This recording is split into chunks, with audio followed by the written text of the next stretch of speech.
Merci de m'accueillir. Je ne sais pas trop si je vais parler de la vedette aussi, parce que comme j'en parle tout le temps, hier soir je faisais une conférence à Antony, devant une paroisse. C'est intéressant de voir comment nos communautés chrétiennes sont un peu à la fois curieuses et puis un peu contraintes et forcées de dire bon, il va bien falloir qu'on en fasse quelque chose de ces conflits. C'est drôle, hein. Oui, quelqu'un disait tout à l'heure, est-ce qu'on est en retard? Soyons lucides, on est en retard. Ça c'est la première chose, et puis on va voir ce que... Deuxième chose, je dois aussi faire la vérité, je ne suis plus aumônier de Passe Christi depuis quelques semaines, parce que j'ai fait un premier mandat et malheureusement je n'ai plus le temps de m'engager avec mon travail de journaliste actuel et mes engagements comme religieux assomptionniste. Voilà. Je le regrette, mais je reste très sensibilisé avec ce qui se vit dans ce mouvement, les questions de paix, les thématiques que porte ce mouvement, et peut-être qu'on y reviendra un jour. Je vous invite à découvrir ce qui est vécu là. Je vous propose une petite réflexion qui est pas universitaire, j'ai pas de prétention à être à la hauteur de ce qui se vit au Centre Sèvres environnement. Ça va être plus un peu un témoignage, quelques réflexions, une espèce de bric-et-brac de réflexions, de choses que je vis. À partir de cette expérience, ça fait quand même maintenant quelques années que je travaille sur ce sujet. Pour moi, j'ai pris conscience qu'il y avait quand même un sujet pour nous quand j'ai commencé à demander à mes profs de théologie, c'était à l'époque à Lille, ça c'était il y a 15 ans, qui c'est qui pourrait m'accompagner, moi scientifique, parce que je suis plutôt de formation scientifique, sur cette question de et l'écologie de l'Église. Et on m'a dit, oh, tu sais, ici à Lille, on parle bien un peu de la création en cours de dogmatique, mais bon, à part ça, non, va à Paris. À Paris, tu trouveras.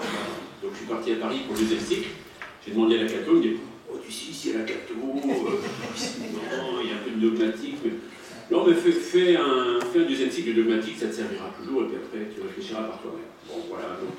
Et c'était le constat de découvrir que même dans nos centres universitaires prestigieux en France, c'était il y a 15 ans, hein, ça a un peu changé depuis, mais c'était pas un sujet.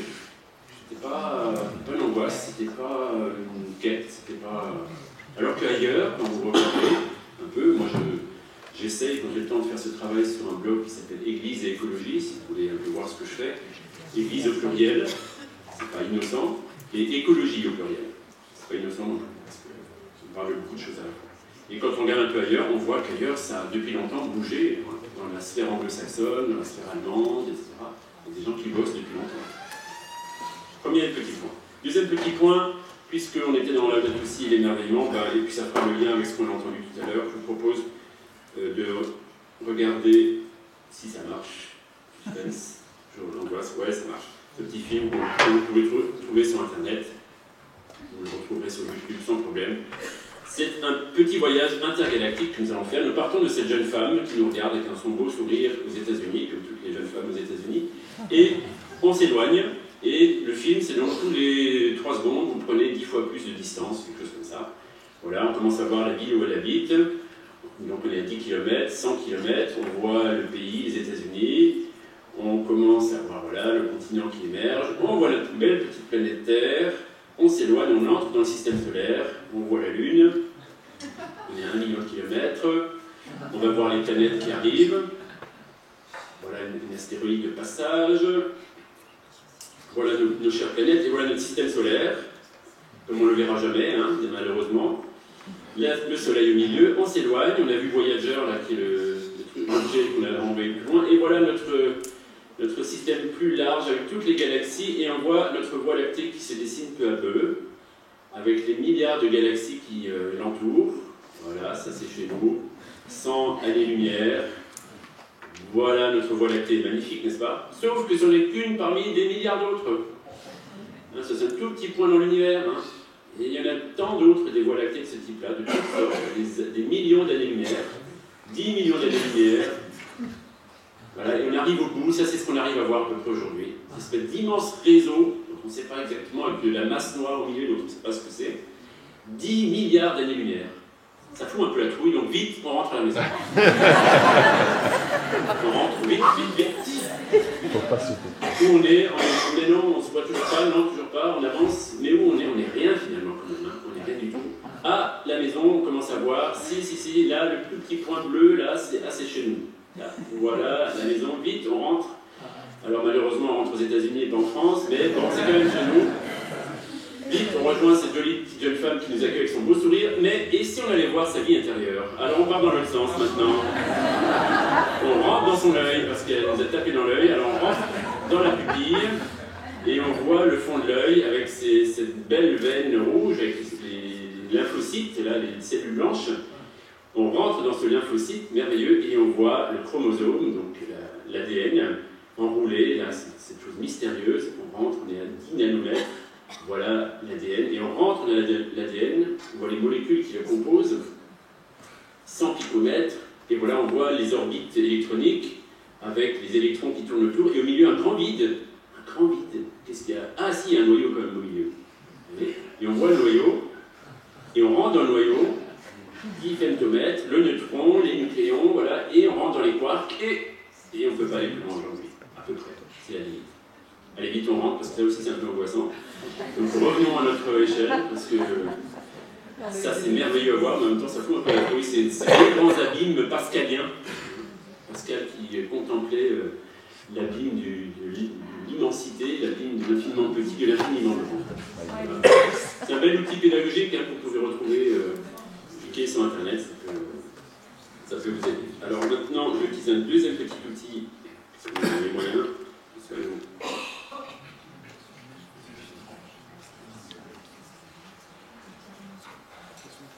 Voilà, je fais rapidement un petit PowerPoint pour que ça ressemble à quelque chose. Et je vous présente juste, alors là c'est quelques personnes que j'ai rencontrées récemment pour dire qu'on peut parler de nos angoisses, de notre place dans l'univers et de ce qui nous attend, la vie, la mort et tout ça, d'accord. Et c'est vrai, on a besoin de faire de la philosophie, mais ça peut être angoissant et ça peut être très bloquant, quoi. Bon, bah, une fois penser qu'on aura résolu ces problèmes, bah, jamais, quoi. En attendant, nous avons à vivre notre incarnation. Et l'expérience de la fragilité, c'est d'assumer sa propre incarnation et l'incarnation des gens qu'on rencontre. Et ça, bonne nouvelle, surtout si vous êtes chrétien, mais si vous n'êtes pas chrétien, vous pouvez aussi avoir cette expérience, je l'espère, c'est que quand on rencontre des gens, on rencontre des gens extraordinaires, quand même très souvent, des gens ordinaires, mais extraordinaires. Voilà, ça c'est un jeune couple que j'ai croisé par hasard du côté de Lyon. Il m'avait contacté sur mon blog en me disant ben, on est en train de passer, est-ce que tu pourrais nous rencontrer? Et puis on s'est vu. Et en fait, c'est un jeune couple qui s'est marié il y a 1 an. Jeunes cathos, scouts, qui sont tombés amoureux l'un de l'autre. Enfin, ben, ils sont beaux quand même, l'un de l'autre. Et ils aimaient beaucoup la nature, mais petite famille bourgeoise bordelaise, je crois, je ne sais plus où ils étaient. C'était pas plus de conscience écologique que n'importe qui d'autre. Simplement, en se mariant, ils se sont un peu posé des questions de fond. Et puis ils se sont dit non mais on ne va pas juste se marier pour se marier quoi. Si on a des enfants, on a quand même envie de ne pas être trop toxique pour ceux qui nous entourent. Mais comment on pourrait faire? Il faudrait qu'on maîtrise un peu notre alimentation. Voilà, ils se sont donné ça comme objectif. Qu'est-ce qu'on pourrait faire pour que notre alimentation ne soit pas trop hors sol? Ils disent mais nous on n'y sait rien, on n'est pas écolo, on ne connaît rien ces trucs-là. Et ben donc ils ont dit on va aller rencontrer des gens. Ça c'est très laudate aussi. On va aller à la rencontre de ceux qui peuvent nous dire des choses. Et donc ils ont pris leur vélo parce qu'ils ne voulaient pas polluer. Et maintenant ça fait 2 mois, je crois, peut-être plus, 3 mois, qu'ils sont en route en Europe. Ils sont partis du nord de la France, ils ont fait tout l'ouest. Ils ont traversé le sud de la France, ils se sont rencontrés là, ils sont descendus en Italie et maintenant ils remontent par l'est de l'Europe. Je ne sais pas où ils sont actuellement, ils étaient à Florence il y a quelques jours. Et ils continuent et ils vont de ferme en ferme et ils font du woofing. Ils s'arrêtent 15 jours, 3 semaines, ils travaillent dans la ferme gratuitement. Et puis, ils ont le temps de parler avec les gens qu'ils rencontrent. Et alors, c'est très très beau ce qu'ils disent. Ils rencontrent des gens extraordinaires, parfois des gens un peu farfelus, des gens un peu bizarres, mais toujours des gens impressionnants dans leur cohérence, entre leur manière de vivre et leur quête spirituelle. Et ils continuent. Et ils disent, quand on sentira qu'on est prêt, peut-être dans 6 mois, dans 1 an, on s'arrêtera et alors on cherchera notre petite ferme et puis on se mettra notre tour à essayer de travailler cette cohérence. Une autre rencontre faite récemment, vous connaissez peut-être ce monsieur à droite que vous avez vu dans le film Demain, c'est Charles Hervé Gruyé, le responsable de la ferme du Bec et Loin, qui est un type très très sympa, qui était à Paris encore il y a quelques jours, et donc qui a lancé ce magnifique projet de la ferme de permaculture au Bec et Loin. Allez visiter ce lieu si vous pouvez, enfin ils n'en peuvent plus, tellement ils en visitent. Quand ils faisaient des portes ouvertes le premier vendredi du mois, ils avaient 600 personnes qui venaient chaque premier vendredi du mois. Moi j'ai été en août. Il y avait les carmélites du Havre qui étaient sortis du Carmel pour venir les visiter. Qui étaient un peu perdus dans le jardin parce que c'était juste un gazon avec 3 arbres. Et là, elles voyaient un jardin extraordinaire. Il y a un travail, une prise de conscience là. Ils viennent de sortir un rapport magnifique là, parce qu'ils font un travail scientifique très poussée. Et il y a un étudiant en doctorat qui a fait une étude sur la productivité de leur sol, parce qu'ils ont reconstitué les sols de ce fin fond de vallée de Normandie où il n'y avait jamais eu d'agriculture, hein, c'était juste de l'herbe à bâche. Et là, en 10 ans, ils ont gagné 30 cm de sol en nourrissant ce sol. Et ils viennent de mesurer combien de carbone ils captent dans ce sol, et les chiffres aujourd'hui, c'est 25 fois plus que ce qui était prévu. Donc ils découvrent qu'en travaillant avec la nature, en réfléchissant avec elle, en prenant soin d'elle, et en lui laissant la place suffisamment pour qu'elle puisse vivre ce qu'elle a à vivre, et en se concentrant sur une petite parcelle où vous travaillez tout à la main, c'est le choix qu'ils ont fait de tout travailler à la main, vous êtes capable de dégager des salaires, ils ont fait le calcul, ils l'ont montré, un vrai salaire de maraîcher, sur 1/10 d'hectare, et vous laissez les 9/10 d'autres hectares à la nature. Vous concentrez votre travail sur une parcelle, et vous laissez la nature vivre, et du coup, les écosystèmes s'équilibrent. C'est passionnant, vraiment, cet ouvrage-là. Ils vont sortir un grand livre l'année prochaine, une espèce de manuel, avec tous leurs conseils, tout ce qu'ils ont travaillé depuis 10 ans. Ça va être un best-seller. Si vous voulez travailler sur cette question, allez-y. Et là, ce jour-là, je lui avais amené un jeune maraîcher que j'ai rencontré à Cachan, où je fais mes courses quand je cherchais des légumes bio. Et lui, il vient de reprendre la ferme de son père, qui est un maraîcher. C'était un jeune qui travaillait dans les médias, qui faisait Rencontre en terre inconnue, l'émission où on emmène les gens voir des tribus indigènes. Et puis, au bout d'un moment, il en avait marre parce que c'était complètement mondain, ce monde-là. Et donc, il a repris la ferme maraîchère de son père. Et lui, c'est un maraîcher parisien de 5 générations. C'est des maraîchers qui nourrissaient Paris au 19e siècle, là, qui étaient capables de faire 8 rotations de culture par an sur une parcelle. Grâce au crottin de cheval de Paris. Et évidemment, quand les chevaux ont disparu de Paris, les maraîchers ont disparu avec. Et ben, eux, ils ont maintenu, ils ont toujours des chevaux, ils continuent à faire, et ils font des produits magnifiques. Et j'étais émerveillé de voir cette rencontre entre Charles, qui était heureux de découvrir un vieux maraîcher historique, et mon ami, j'ai oublié son prénom, qui était heureux de voir ce jeune maraîcher, Charles, là, qui est en train de renouveler complètement sa proposition. Une troisième rencontre récente, c'est Jean-Jacques, qui est un type qui, à 40 ans, a fait sa crise, comme beaucoup d'entre nous, en disant « c'est quoi le sens de ma vie? Faire de l'informatique, ça rend pas heureux. Hein. Fait des fichiers, et alors bon. » Et donc, il a pété un câble, il est parti, et il s'est formé pour faire du compost. Et donc, il a un tablier, il a marqué, la World Compostery, c'est son entreprise, il a marqué maître composteur. Il a le diplôme de maître composteur. Et il a été le premier à Paris à aller au pied de son immeuble en disant « Écoutez, au lieu de jeter vos pots de banane au fin fond d'une benne sordide au fin fond de l'immeuble, venez à l'extérieur et moi je m'en occupe. » Et il a mobilisé tout son immeuble et il montre comment en 10 ans, là aussi, ça a complètement transformé d'abord leur terrain, là, le gazon sinistre qui était devant, c'est devenu un jardin où ils produisent leurs légumes grâce au compost. Et surtout, et c'est ce qu'il dit, moi ce qui m'intéresse en faisant ça, c'est le lien social. Les gens se parlent, sont fiers d'apporter leur pot de banane et de dire on va nourrir les vers de terre, ça va être formidable. Oui. Et c'est ça l'enjeu, c'est-à-dire que cette culture du déchet dans laquelle on vit peut devenir aussi une culture du lien, de la rencontre, et de ce qui pourrait nous paraître lourd peut devenir une opportunité. Une dernière rencontre, alors elle, je ne la connais pas directement, mais m'a touché dans mon travail de journaliste, c'est Berta Cáceres, qu'on voit là dans une rencontre en 2014, quand le pape a fait le mouvement, la rencontre avec les mouvements populaires, il fait ça assez régulièrement, donc c'était des représentants d'associations du monde entier. Et cette femme est une Hondurienne qui lutte contre un barrage parce que le Honduras a vendu une grande partie de son territoire à des multinationales pour faire des barrages ou n'importe quoi. Et donc ils ont lutté pendant des années contre ce barrage. Et elle a réussi, ils ont gagné, sauf qu'un an après, elle a été abattue par le milice payé par les dirigeants des barrages qui n'avaient pas beaucoup apprécié qu'on résiste à leur projet. Voilà. Là, elle était encore vivante. Un an après, elle a été abattue. Voilà. Sur ces questions-là, la fragilité, elle est là aussi. Les combats qu'on a menés, c'est pas juste des combats intellectuels sur le bon, qu'est-ce qu'on pourrait faire pour protéger les libellules. En protégeant les libellules, vous pouvez aussi prendre des risques. Et il faut rendre hommage à ces hommes et à ces femmes qui, sur le terrain, font ce qu'on appelle, il y a un économiste espagnol qui appelle ça l'écologisme des pauvres. Ouais. L'écologisme des pauvres. Et c'est probablement le vrai écologisme. Alors maintenant, deuxième petit parcours que je vous propose, pardon, j'ai beaucoup de choses, donc je vais un peu vite. Je suis tombé par hasard en préparant un travail pour le Carême il y a 2 ans au Pèlerin, où je travaille comme journaliste, sur cette citation de la Bible dans le livre du Siracide. Ce qui est de première nécessité pour la vie de l'homme, c'est l'eau, le feu, le fer, le sel, la fleur de farine, le lait, le miel, le sang de la grappe, l'huile, le vêtement. Alors c'est assez drôle parce qu'il y a deux domaines, vous avez vu. Il y a le domaine un peu du travail, de la technique, c'est-à-dire le fer, le vêtement, et qu'est-ce qu'il y a d'autre, le feu, qui sont l'industrie, quoi. Le travail avoir tout ce qu'il faut pour pouvoir vivre quelque part. Et puis après, il y a 7 nourritures, 7 aliments de base. Et quand on y réfléchit, et quand on contemple ces 7 aliments, en fait, vous pouvez faire tout le travail de l'écologie que vous devez faire. Regardez, quand on pense au pain, on parle de la fragilité, il suffit juste de regarder les aliments qu'on a sur notre table.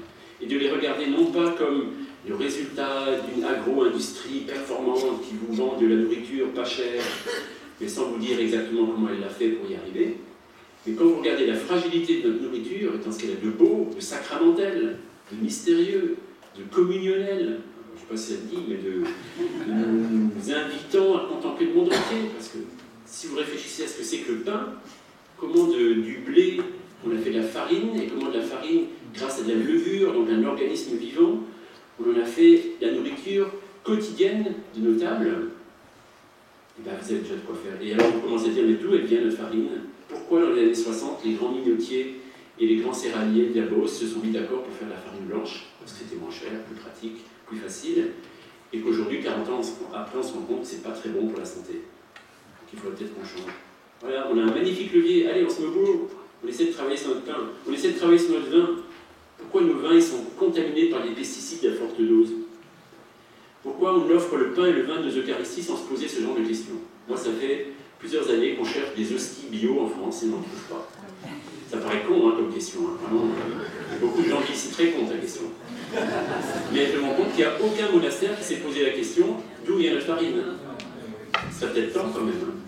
Ça serait peut-être temps. Ben, sur le vin, il y a des vraies questions. J'ai fait une intervention à Baumgarten, qui est un joli monastère en Alsace. Ils se sont installés au plein milieu des vignes en Alsace. Ben, les pauvres sœurs, tous les printemps, je n'ose pas imaginer ce qu'elles se prennent comme arrosage de pesticides, tout en chantant les laudes du Seigneur. Et puis l'huile, quand on y pense, l'huile c'est extraordinaire, c'est à la fois une nourriture et c'est une onction. C'est une nourriture qu'on mange et c'est une nourriture qui guérit. Vous vous rendez compte de ce que c'est que cette nourriture? On fait des rois avec l'huile d'olive. Et le sel, qui est un minéral qu'on mange, et j'ai découvert en interrogeant les palutiers à Guérande ou ailleurs, disant, mais le sel il a des couleurs différentes parce qu'il y a des micro-organismes qui colonisent le sel et qui fait que le sel il est rose ou bleu, etc. Donc le sel qu'on mange lui aussi, il est habité, lui aussi, et il nous ramène à la terre. Nous mangeons la terre en mangeant le sel. Et on en a besoin, parce qu'il n'y a pas de sel, on meurt. Et puis le miel, qui est la seule source de sucre naturel qu'on devrait manger, quoi, si on était un peu lucide. Sauf que c'est une source, vous savez, qui est hyper menacée, qui est hyper fragile aujourd'hui. On n'arrive plus à trouver du miel où il n'y a pas trop de pesticides, et pas trop de GM, et pas trop de saloperies et de ce genre. Or, quand on pense à cette nourriture, aux milliers, si ce n'est pas des millions d'allers-retours d'une petite abeille pour nous faire notre litre de miel, quand on voit le travail collectif que ça représente, mais il y a de quoi être émerveillé de la fragilité de ce monde et de la puissance de ce monde. Et puis l'eau, qui est à la fois une nourriture et puis un substrat extraordinaire qui soutient notre vie. Nous sommes faits à 80% d'eau, et nous sommes bénis dans l'eau, et nous sommes sauvés dans l'eau. Et je me souviens d'un ami en Bretagne qui raconte comment un jour il a participé à un pèlerinage breton traditionnel avec les oriflammes et tout ça, et on bénit la terre, et on bénit les champs, et on bénit, voilà, comme on faisait dans le temps, mais c'est assez récent. Il dit à la fin du pèlerinage, on se rassemble tous autour de la vieille source celtique du village. Oh, la vieille source, oh magnifique! Et le prêtre prend son livre des bénédictions, il dit « Béni sois-tu Seigneur pour cette eau, source de vie, tu as sauvé Moïse dans les eaux de la mer. » C'est une grande liturgie, hein, magnifique. Et tout le monde à la fin dit « Amen !» Et mon ami dit « Mais pourquoi il n'y a personne qui a dit « Je suis un peu choqué de voir marqué au-dessus eau non potable ?» On s'est habitué à bénir de l'eau non potable. Et ça ne nous choque pas, parce qu'en Bretagne, les nitrates dans l'eau, on ne sait pas comment faire. Et puis une des plus belles de la nourriture, le lait. Quand on y pense, c'est la nourriture qu'un corps humain donne à un autre corps humain. Une femme donne à son enfant. C'est magnifique ces nourritures. Voilà. Et toutes ces nourritures sont fragiles. Regardez ce qui se passe avec Lactalis. Hein. Toutes ces nourritures, quand vous les industrialisez à grande échelle, sans vous poser de questions, vous en faites des objets et non plus des lieux d'une rencontre, d'une alliance, d'un émerveillement. Ce serait temps. Alors si vous voulez faire quelque chose, posez-vous la question d'où vient votre pain, votre eau, votre lait, vous aurez déjà de quoi faire. Et si vous arrivez à être cohérent au moins sur l'une ou l'autre de ces nourritures, on aura fait un travail extraordinaire.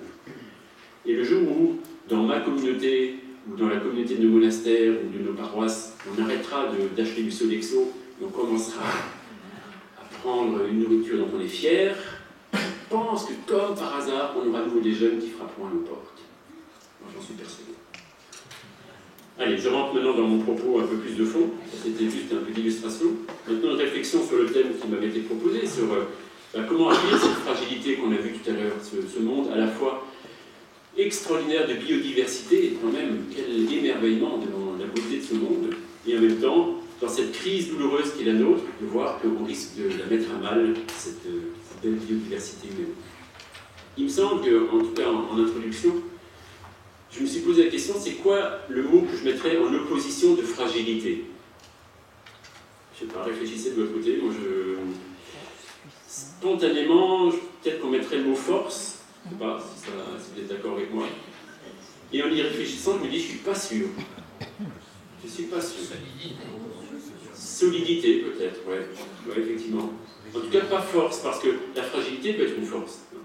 Il y a des gens qui sont hyper fragiles, qui n'ont aucun moyen, mais heureusement qu'ils sont là, ces gens-là.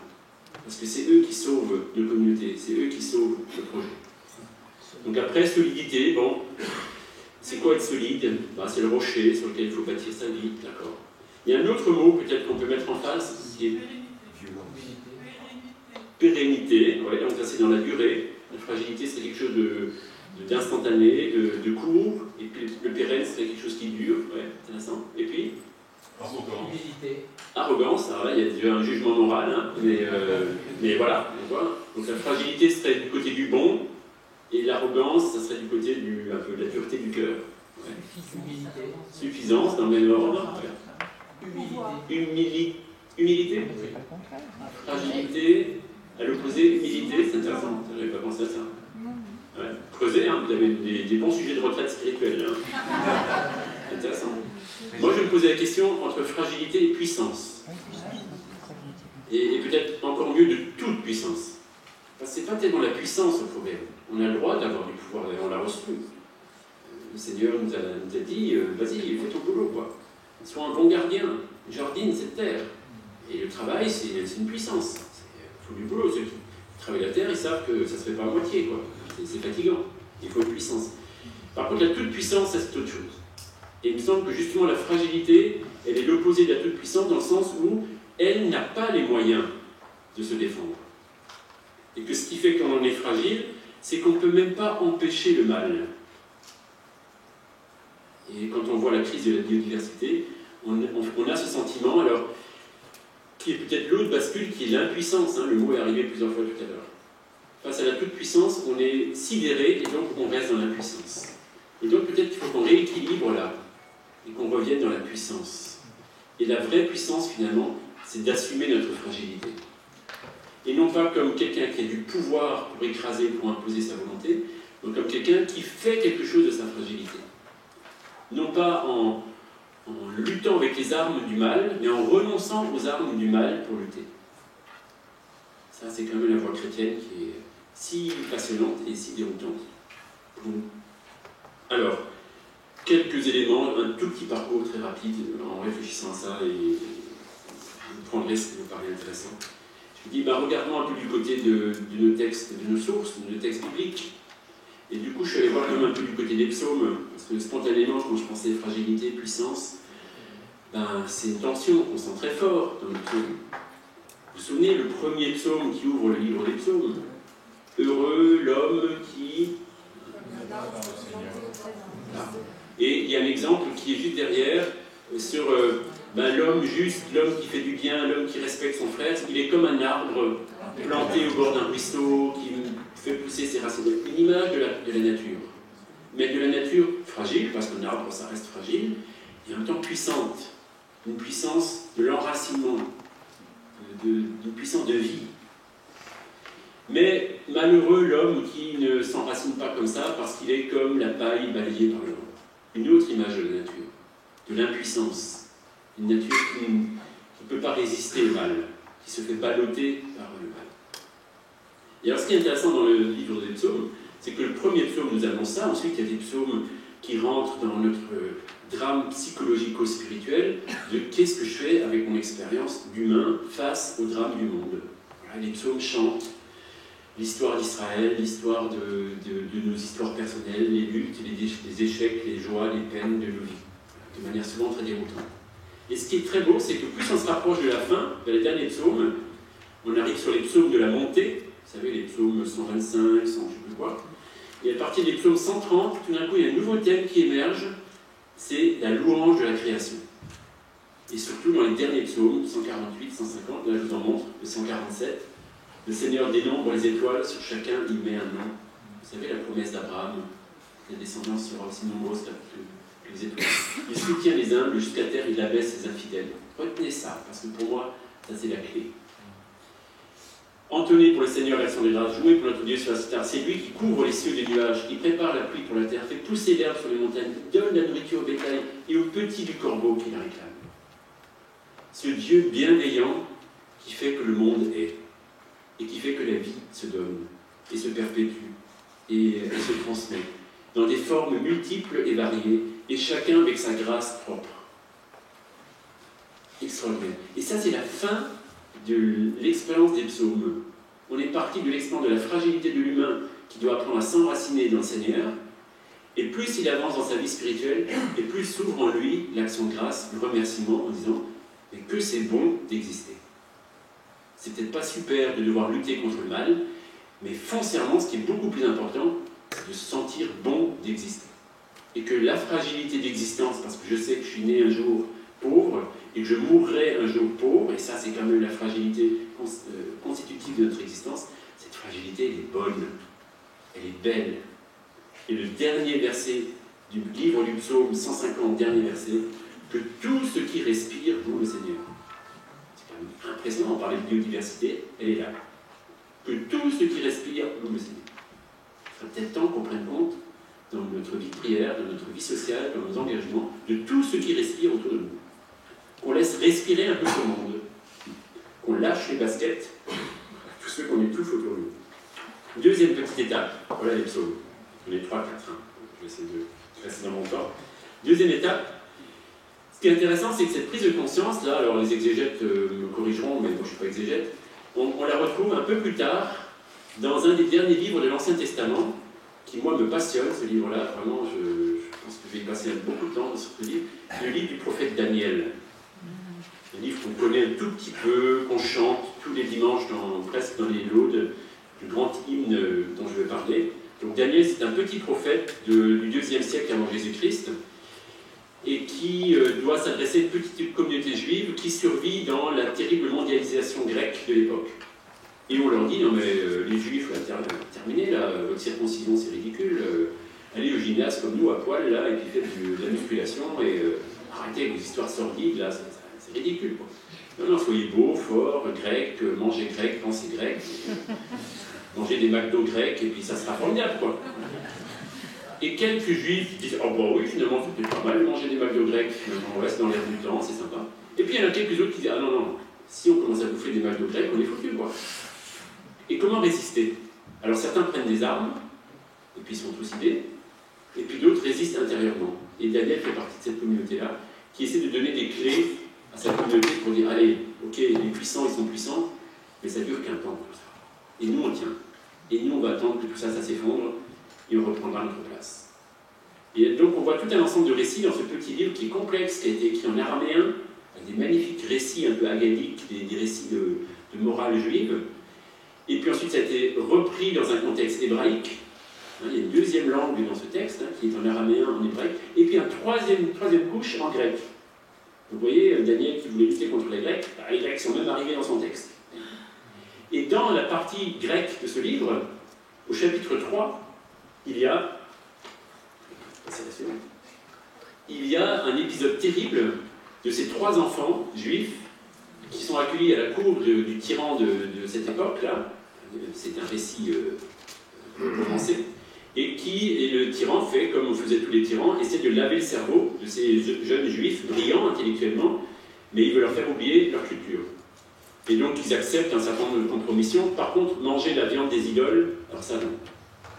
Et donc le tyran essaie de les forcer, et puis ils veulent pas. Et donc un jour il dit, bon bah si vous voulez pas, bah, tant pis pour vous, et il les jette dans la fournaise. Chapitre 3.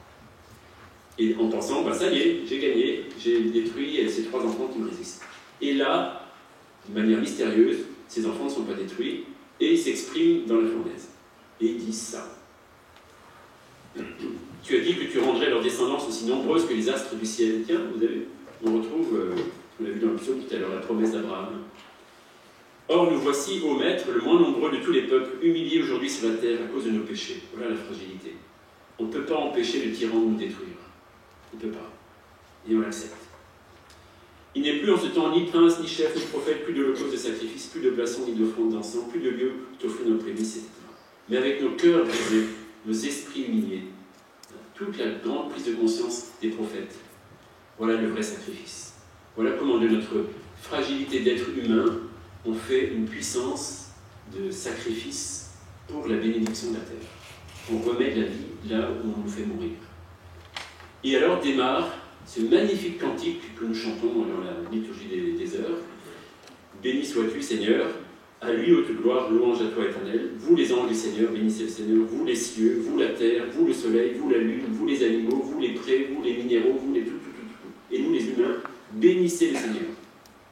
Et vous avez remarqué, la petite phrase, c'est nous tous ensemble, nous bénissons le Seigneur. C'est pas oh Seigneur, je te bénis pour la lune, le soleil, qu'est-ce que c'est beau. Non, c'est moi avec la lune, le soleil, la libellule et l'insecte dégueulasse là, qui fout les forêts en l'air. Là. Nous tous ensemble, on te loue, Seigneur. L'acte de bénédiction de la création entière tourné vers le Seigneur. C'est un des plus beaux textes de louange de la création dans tout le corpus biblique. La prochaine fois que vous le chantez, là, dans les lots, pensez-y, ce sont 3 enfants en train d'être jetés dans le feu, donc menacés de mort, qui disent bah, tu peux tout prendre, tu peux utiliser notre fragilité pour nous détruire, on ne t'en empêchera pas. Par contre, notre foi au Dieu créateur qui bénit ce monde de toute éternité et jusqu'à toute éternité, ça tu ne peux pas y toucher. Et si moi, humainement, j'oublie que ce monde est béni par le désir créateur de Dieu, alors je serai détruit. Tu peux détruire mon corps, mais ce que je crois, tu ne dois pas le détruire. Et donc je résiste. Et donc en chantant ce cantique-là, c'est pas juste une belle poésie rousseauiste pour dire qu'est-ce que c'est joli. C'est un acte de résistance politique contre les puissants.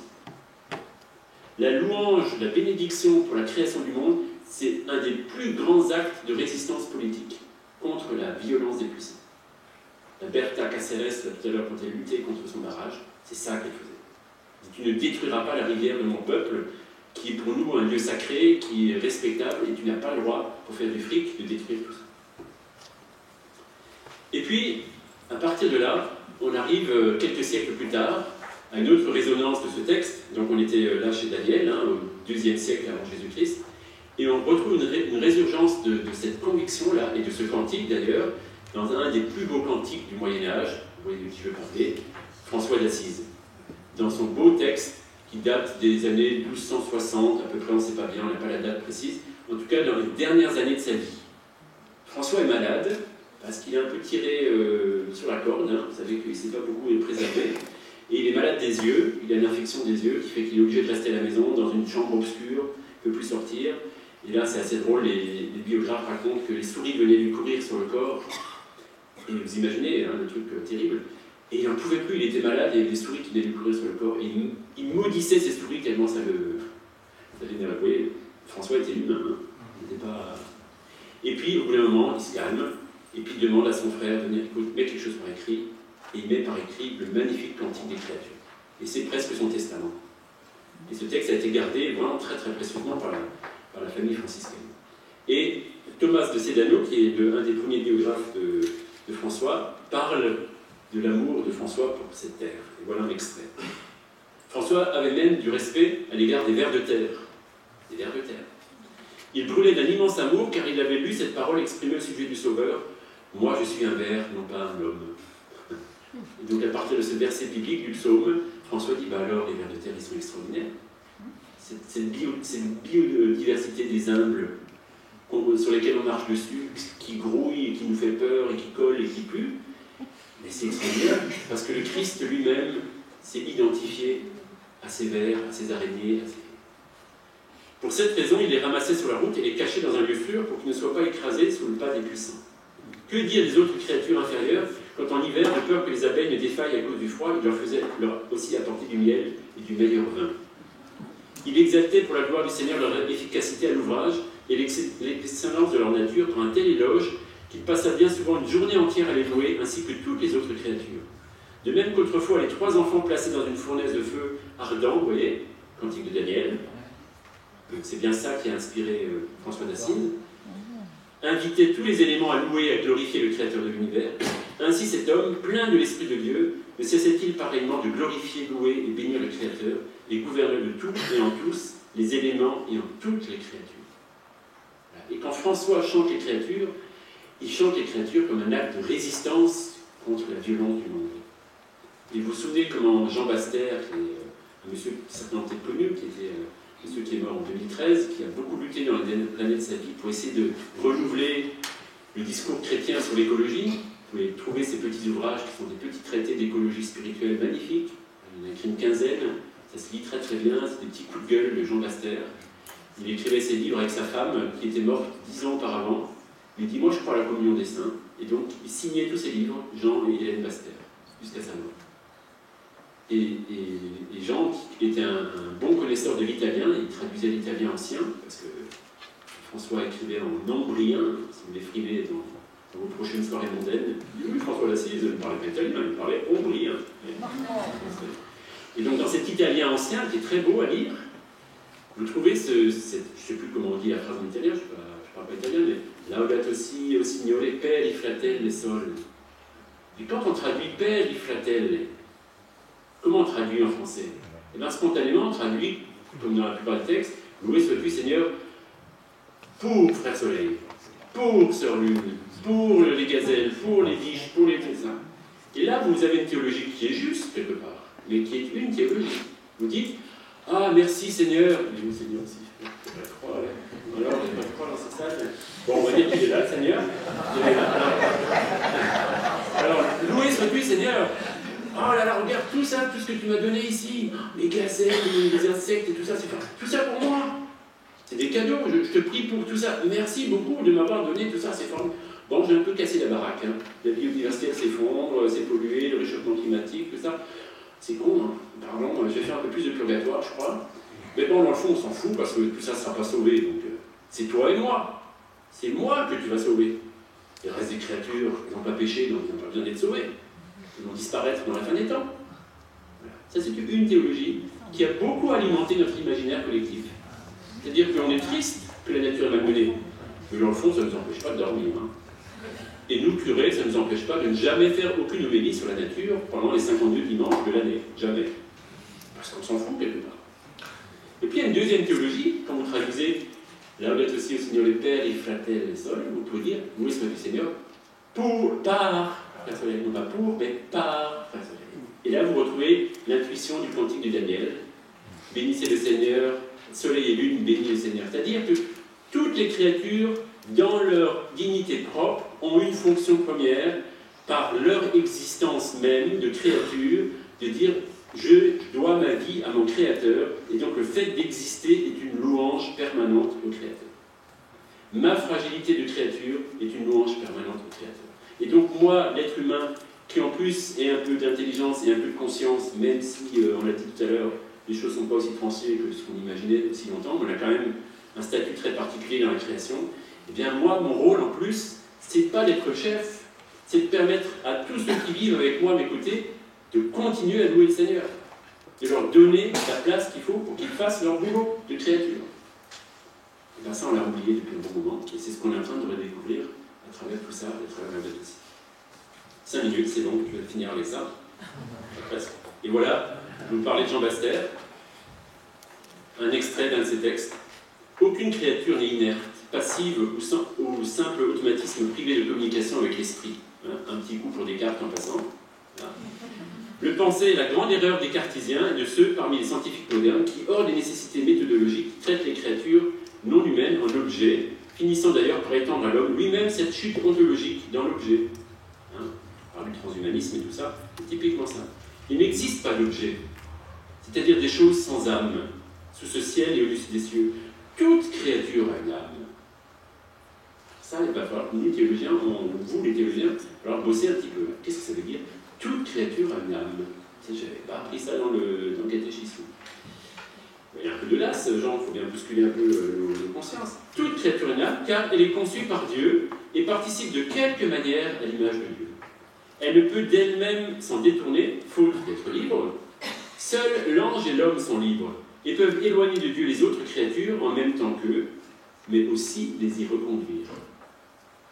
C'est nous qui pouvons foutre le bordel dans la création. Mais on peut aussi permettre à la création de revenir à la vie. Voilà notre grande responsabilité. Je termine tout ça un peu lance-pierre pour finir avec un dernier auteur que j'ai travaillé un petit peu et que si vous voulez travailler un théologien contemporain, il a beaucoup réfléchi sur la question de la crise écologique et d'autres questions de ce type-là. Il y en a d'autres, hein, mais celui-là est un peu une des grandes figures, théologien réformé, Jürgen Moltmann, qui est vivant, qui est né en 1926, c'est un vieux monsieur maintenant, et ce gars, 19 ans, finit la Deuxième Guerre mondiale, lui, jeune Allemand, enrôlé de force dans la, je ne sais plus quoi, je ne sais pas où il était, et vous imaginez, dans un camp de prisonniers en 1946, à dire « Et maintenant, moi qui avais envie de faire la théologie, qu'est-ce que je vais dire après ça ?» Après la Shoah, après la ruine des villes allemandes bombardées par des millions de tonnes de bombes, après un peuple devenu fou dans la folie nazie, qu'est-ce que nous, théologiens, on peut encore dire avec ça? Et ce qui est intéressant, c'est qu'il se reconstruit un peu intellectuellement en lisant un auteur juif, Ernst Bloch, un philosophe marxiste juif, et il retrouve une théologie de l'espérance. Il retrouve des fondamentaux de sa pensée pour reconstruire une théologie. Et il écrit des grands traités dogmatiques sur la foi chrétienne. Et qui sont assez lisibles, pour le coup, c'est pas du Karl Rahner, il y a une petite pique comme ça en passant. Et ça se lit assez bien. Et alors voilà, dans ce livre, dans les années 75, 76, mais déjà un peu avant, on voit qu'il commence à prendre au sérieux la crise écologique. Et ça arrive, et ça devient un thème théologique dans sa réflexion. Et notamment là, en 75, ça c'est un extrait d'un de ses textes où il réfléchit sur l'Église, c'est un texte d'ecclésiologie. Et dans ce texte, on ne s'attendait pas à ça. Et bien, il y a une première réflexion sur notre rapport au monde et à l'écologie et au développement. Je vous montre cette citation. Ainsi sont nés partout des processus de croissance qui se soustraient au contrôle. Croissance de la production industrielle, croissance de la destruction du milieu, croissance de la population, croissance du besoin des matières premières et d'énergie, croissance démesurée de l'excitation et de l'instabilité intérieure de l'homme. 75. Hein. Les différents processus de croissance se stimulent réciproquement. De là naît une spirale de plus en plus vaste, dont l'avenir n'apparaît plus aujourd'hui comme la mort universelle de l'humanité et de la nature organique. Voilà, prise de conscience de la crise écologique. Et un deuxième extrait, j'aurais terminé. Ce n'est que si les systèmes socio-économiques ne sont plus programmés en vue de l'exploitation de la force de travail et du démontage des systèmes naturels en vue de leur exploitation, que la mort écologique peut être évitée. Il existe toujours des correspondances entre les rapports sociaux des hommes entre eux et le rapport de ces systèmes sociaux avec le milieu naturel. Le schème de la domination et de l'oppression, on en parlait tout à l'heure, s'appliqua longtemps aux esclaves et aux animaux de la même manière. C'est assez troublant, hein, regardez nos abattoirs aujourd'hui. C'est pourquoi les changements dans le rapport social des hommes entre eux entraîneront aussi des changements dans le rapport des sociétés humaines à la nature. Inversement, le changement dans le rapport à la nature, de l'exploitation à la coopération et de l'assujettissement à la symbiose, qui est la grande intuition de ce contexte, entraînera des changements profonds dans les rapports sociaux.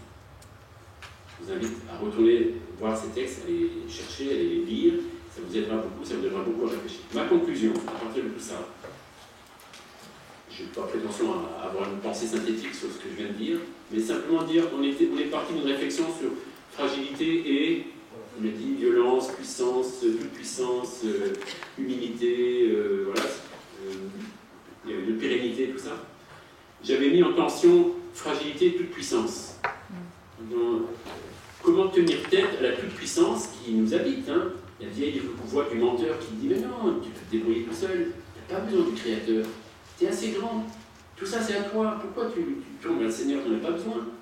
fais par toi-même. Le vieux fantasme de la toute-puissance, comment résister à ce fantasme. Et on a vu en faisant ce petit parcours, qui est complètement subjectif, que d'une part, on a des ressources bibliques de gens qui ont compris que parfois vous ne pouvez pas empêcher le mal. Et ça, c'est notre fragilité ontologique. Vous ne pouvez pas, vous le subissez. Parfois même, vous êtes détruit par lui. Par contre, dans ce moment de destruction, vous ne lâchez pas prise sur votre puissance intérieure qui veut dire « Oui, mais Dieu est bon. Oui, mais Dieu est à l'œuvre.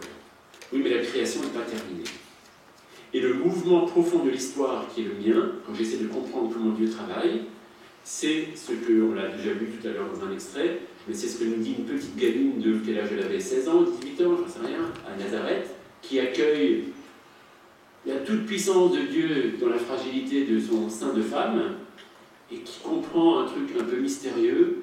Et bien j'ai quand même l'impression que Dieu, il travaille l'histoire en abaissant les puissants et en élevant les humbles. Est-ce que ça ne serait pas ça le mouvement de l'histoire? Abaisser les puissants et élever les humbles. Est-ce que c'est pas ça le moteur qui fait que notre fragilité est une bonne nouvelle?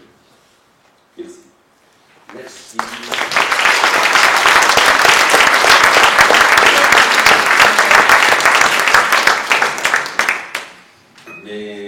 Donc, merci pour cette conférence qui fait bien le lien avec ce que nous aurons aussi demain, c'est la fragilité comme moteur de résistance et aussi de résistance à la toute-puissance, comme on peut l'entendre en relisant avec cet éclairage le Cantique des Trois Enfants, ou simplement le Magnificat aussi, qui est un chant de résistance politiquement fort. On peut aussi le voir. Et donc c'est le moment des questions. Alors on va faire quelques questions parce qu'à midi, j'aurai besoin de passer la parole aux grandes organisatrices et organisateurs pour vous expliquer comment se passe l'après-midi. Alors nous avons donc 10 midi, on a un quart d'heure de questions. Abondance. Oui, on dit ça déjà. On va peut-être une ou deux questions à chaque fois pour sinon on va se perdre dans les... Il n'y en a peut-être pas d'ailleurs. Merci. Bonjour, merci beaucoup pour votre intervention. Ça fait plaisir d'avoir à la fois des témoignages de personnes qui ont déjà commencé à agir. Ça encourage soi-même à sauter le pas. Et ma question, ce serait, vous avez déjà donné le nom de Jean Baster et celui de Jürgen Moltmann. Est-ce qu'il y a d'autres auteurs que vous nous conseilleriez? Par quel livre commencer pour pouvoir approfondir ces sujets-là? Merci. Merci. Une deuxième? Et je vous réponds. Au fond, oui. On parle souvent de résistance. Micro. Attendez le micro, s'il vous plaît.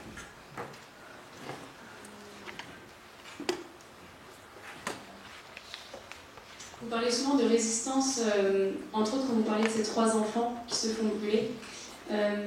Mais on dit aussi souvent que ce à quoi on résiste persiste.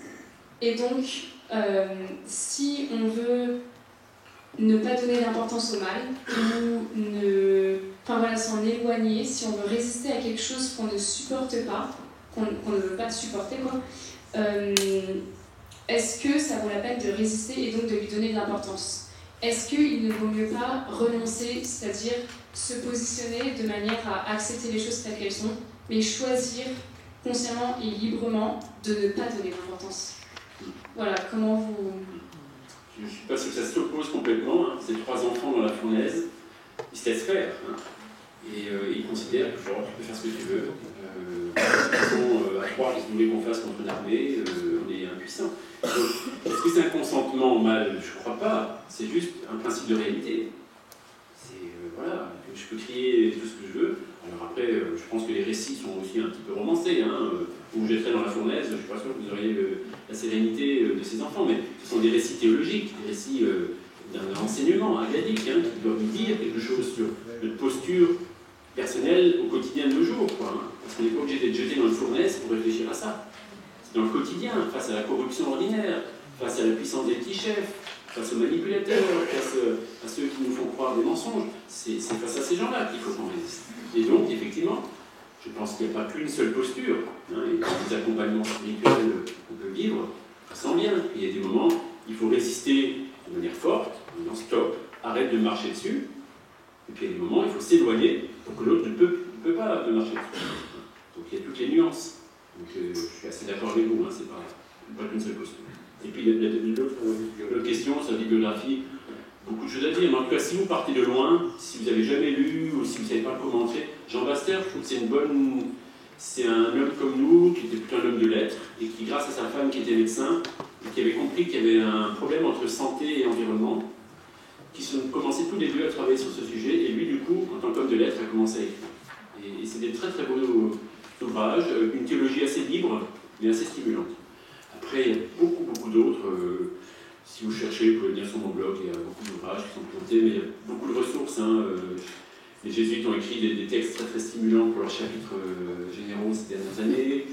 Les franciscains commencent à écrire des choses assez intéressantes. À Pars Christi, il y a des anciens auteurs et des auteurs récents qui ont beaucoup écrit sur ces crises-là. C'est énorme. Après, il faut aussi lire peut-être de temps en temps des auteurs d'autres pays. Thomas Berry, par exemple, aux États-Unis, qui est une des grandes figures. Question ? Oui, je me retrouve bien dans l'opposition toute puissance fragilité. Je pense que c'est très laudatocien comme vision. Il y a quand même une question qui me vient en relisant Laudato Si dans le paragraphe 224. Il dit: la disparition de l'humilité chez un être humain, enthousiasmé malheureusement par la possibilité de tout dominer sans aucune limite, donc la toute-puissance, ne peut que finir par porter préjudice à la société et à l'environnement. Donc on retrouve bien votre propos. Et alors le pape poursuit en disant: il n'est pas facile de développer cette saine humilité, ni une sobriété heureuse, si nous nous rendons autonomes, si nous excluons Dieu de notre vie et que notre moi prend sa place. Et alors, ma question c'est la suivante, c'est que on est quand même dans une société où Dieu a disparu de la vie de beaucoup de gens, et on a un peu le sentiment dans ce que dit le pape que la conversion écologique, elle est difficile pour des gens qui n'ont pas Dieu dans leur vie. Voilà, c'est ma question. On peut prendre une seule question. S'il y a d'autres questions pour ne pas... Les aimants en complément, qui ont un rapport vaguement, ou de loin, de près. Non, bon. Oui, c'est bon. Je suis pas très sûre d'avoir compris. Attends, on prend les micros.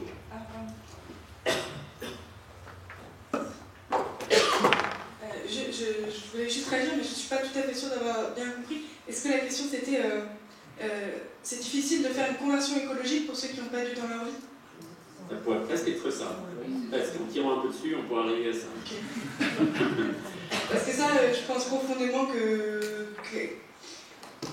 la spiritualité ne se réduit pas à ça. Et, enfin, je connais plein de gens qui sont complètement athées et qui sont très écologiques. Ouais. Donc, merci de rappeler ça. Oui. Voilà, c'était juste... Alors, juste de manière un peu provocante, hein, mais journalistes, c'est pas pour ça. Moi, je ne crois pas que Dieu disparaît de notre société. Hein. C'est peut-être pas le Dieu d'Israël, c'est d'accord. Et des dieux, il y en a tout ce qu'il faut. Hein. On le consulte tous les jours. Notre Dieu Google, notre Dieu Facebook, notre Dieu qui nous donne toutes les réponses à toutes nos questions existentielles. Si c'est pas divin, ça, comme posture, nous adorons nos écrans et les psychologues crient à l'alerte en disant arrêtez de mettre vos enfants devant le Dieu Google, quoi. Pas avant 3 ans, pas avant 5 ans, arrêtez. C'est dangereux pour le développement cérébral des enfants de les fasciner par des objets aussi tout-puissants. Parce que c'est le problème de ces objets. C'est pas qu'ils sont mauvais en soi, c'est qu'ils sont juste tout-puissants. En tout cas, ils nous font croire qu'ils sont tout-puissants. Et quand on entend aujourd'hui un certain nombre d'anciens de chez Facebook ou de chez Amazon, ou je ne sais pas quoi, qui me disent mais qu'est-ce qu'on a fait? On a créé des outils effectivement géniaux, captifs, etc., qui nous emmènent ailleurs. Mais qu'est-ce que ça va créer aux générations à venir? Voilà une bonne question. Donc, notre société, elle n'est pas divinisée, elle est peut-être déchristianisée, mais encore, je ne suis pas sûr. Je pense que les valeurs chrétiennes sont quand même très présentes. Quand même. Il y a quand même beaucoup de générosité aussi dans la société, il y a beaucoup de fraternité, même si il y a des lieux de dureté et de durcissement. Mais regardez comment on résiste, par exemple, à la crise terroriste en France. On peut dire tout ce qu'on veut sur notre société qui est mauvaise, nulle, machin, comme on aime faire en France. on résiste, hein. On n'emballe pas dans la surenchère identitaire et extrémiste et tout ça. On résiste et on continue à dialoguer avec des gens qu'on pourrait assimiler des terroristes et qui n'ont rien à faire avec eux. On résiste au travail de sape des tout-puissants. Donc, je prends deuxième... Oui, pardon. Par rapport à la question la première question, le pape ne dit pas que c'est impossible, mais il dit que c'est plus difficile pour un non-croyant que pour un croyant. Oui, alors chacun de voir ce qu'il pense de ça, mais en tout cas c'est vrai, une réalité, en tout cas c'est pas parce que vous êtes croyant que vous êtes écolo.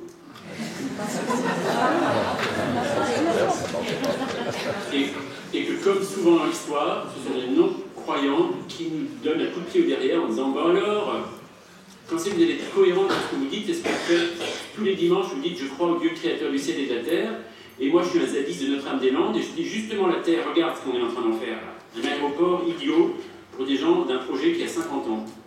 Et alors, vous les chrétiens, vous venez à Notre-Dame-des-Landes pour nous rejoindre? Oh bah non, hein, voilà. Et ça s'appelle Notre-Dame-des-Landes. Et il faut savoir. Vous pensez qu'on va faire une neuvaine à Notre-Dame-des-Landes? Et l'évêque, il y avait des chrétiens qui se sont mobilisés à Notre-Dame-des-Landes pour essayer de faire un lieu de dialogue, pour justement comprendre, pour arrêter de se taper dessus.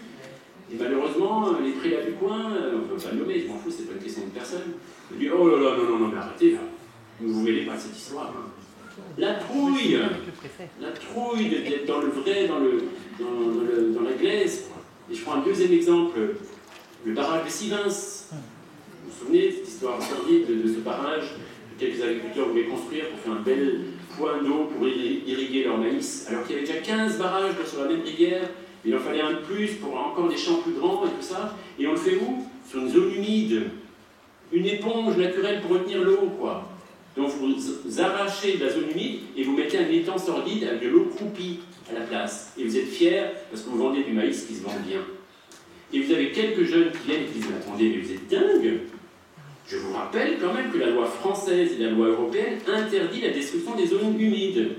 Mais sauf que monsieur le préfet qui a peur des agriculteurs dit « Oh oui, mais il y a une petite exemption en bas, donc on va dire qu'il y a urgence, donc on autorise. » Et là, ces jeunes résistent, là pour le coup de manière très frontale, en disant non, on ne se laissera pas faire. Parce que les vieux agriculteurs, vous avez fait votre temps, c'est bien, tant mieux, vous avez bien vécu, tant mieux, mais nous on veut continuer à vivre sur cette terre. Et on ne veut pas détruire les derniers lieux de biodiversité. On en a besoin pour continuer à vivre. Et donc ils grimpent dans les arbres, ils attendent que les CRS arrivent. Et monsieur le préfet envoie les CRS de nuit. Sympathique, hein, ça aide au discernement la nuit. Hein. Et donc les CRS secouent les arbres, font tomber les écologistes, et s'affrontent. Et comme ça devient un peu chaud, on tire un coup de grenade, et la grenade tombe sur le sac de Rémi Fraisse, qui est au milieu, qui disait « Arrêtez vos conneries, ça va mal se finir !» Et ça tombe sur son sac, et ça explose, et il est mort sur le coup. Rémi Fraisse. Et quelques semaines après, je reçois une photo d'une personne que je connaissais, et qui me dit « Tiens, regarde cette photo. » Et on voit un groupe de jeunes, à Thésée, 3 mois avant l'incident, et au milieu, il y a Rémi Fraisse avec un grand sourire. Voilà les dangereux ultra-gauchistes zadistes qui menacent la démocratie française.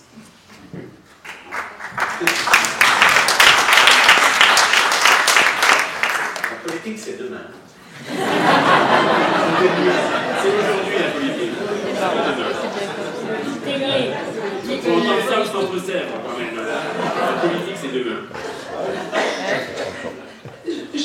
Juste un tout petit complément par rapport justement au projet de Notre-Dame-des-Landes, c'est que ce groupe qui a été bloqué dans sa démarche de résistance de chrétiens qui a voulu s'engager dans le projet de Notre-Dame-des-Landes a très astucieusement résisté en contournant, et ça me semble très intéressant, c'est-à-dire que, ok, on ne s'engage pas parce que voilà, on respecte la hiérarchie catholique, donc on ne s'engage pas, mais ce qu'on vous propose, c'est aujourd'hui des groupes, donc tout répartis dans différents lieux, ça a été très itinérant, on va relire le projet de Notre-Dame-des-Landes à la lumière de Laudato Si.